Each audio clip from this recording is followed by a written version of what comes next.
This week I'm reviewing this really inexpensive LED from Aputure, which has a lot of really nice features.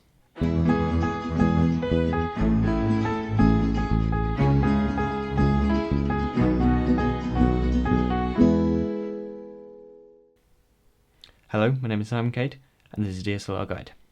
So I got this light a couple of weeks ago. It is a daylight balance light, so it has 528 daylight LEDs, and this is the spot version, which means it has a more focused beam of light than the other ones. So this one, if you turn over to the back here, you can see that it has a dimmer, which is really useful because once you've put the batteries in, you can essentially dial in a percentage to choose how bright you want the light to be. And it even has a number indicator, so you can see exactly what percentage. It goes down to 10% and up to 100. Now it also has a battery indicator. You can see here that it's giving me a red battery sign because that means that the battery's low. Although I did find that this is not particularly accurate. It tends to stay on 4 bars for a while and then it just dies.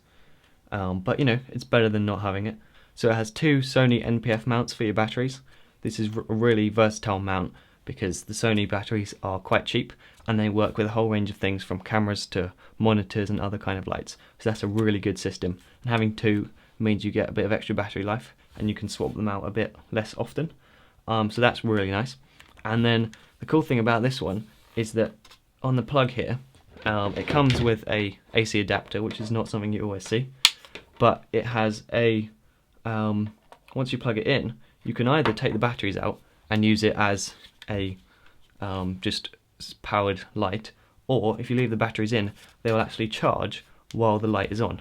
So that's really good because it means you can have it plugged in and then you can just unplug it and move it and you'll still have a whole battery life worth of light, which is a nice feature. So as well as coming with a power supply in the box, you also get a stud like this, and the way the stud works is it attaches onto the 1/4" thread you'll find at the bottom and the side, and then they also give you a tilt and swivel head. So the idea with this is that you can then attach this in here, and then when you put it on a light stand or a C-stand, you can tilt it, which is a really nice feature to have. So the build quality of this thing is not great, but it does the job, and for a lightweight light like this, it works pretty well, although it is plastic. So you also get a nice case with it, which I think is, again, a nice feature. It's a fairly nice case, and it comes with 2 gels, one diffusion gel, which doesn't do much to actually diffuse it, but it does make it a bit easier on the eye. If you've got it directly in front of someone, then this will make it a bit easier for someone who's looking close into it. But then you also get a tungsten gel, which is fairly nice. These just slot in on the front, and that will allow you to use this light in a tungsten situation if you're trying to use other 3200K balanced lights. So that's quite nice. Although I don't find myself using these very often, it's nice to have them included. So considering how cheap this light is, I think it's quite good that you managed to get all these extra pieces, something that you would not usually expect to find in a low budget light. And while some of the pieces aren't that useful, I think it's still worth having and a nice addition to the kit. So because this is such a cheap light, you will find that it doesn't render skin tones perfectly. Now this is because it's quite expensive to get really high quality LEDs. So in an expensive system like this, you will find that they have a slight tint to them or a color cast, which means that it's not perfectly white and it won't output the full spectrum of light. So you won't get every single color.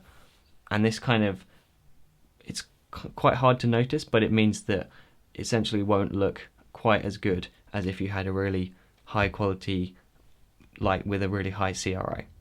So with a cheap light like this, that is going to be a problem you might run into, but a lot of people don't really mind about this. I do struggle to sometimes see the difference. However, in its price range, this still has some really good features and has probably one of the best power outputs. So it actually has a really strong beam.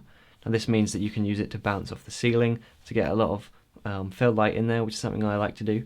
But the other thing, which I think is the best use of this, is to use it as a rim light, because a rim light is a bit of a subtle one, and it's not quite like the key light where it has to be really soft. What I like to do is just put this directly above and then just use with no diffusion so that it has a hard light source, and then I don't really mind if it has a slight tint to it because it's only the rim light. So although the quality of light may not be the best, I think it's worth remembering that because this is an LED, you get a lot of extra helpful features. The first one being that you can run it off batteries, which means it's totally portable, but of course you can run it from the wall if you need to. And then the other thing is that it doesn't get hot. So conventional lights would be far too hot to touch. You'd have to let them cool down before you use them again, and they'll heat up the room that you're in. So this is like tungsten lights and stuff, so they'll actually heat up the whole room that you're shooting in and make it uncomfortable for the subject. Plus they're actually a fire hazard and they can melt your gels and stuff like that.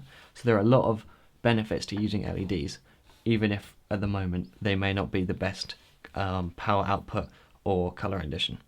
So I think this is a really good, considering what's on the market today, in that it's cheap and yet it does give you most of the features and a fairly good light source.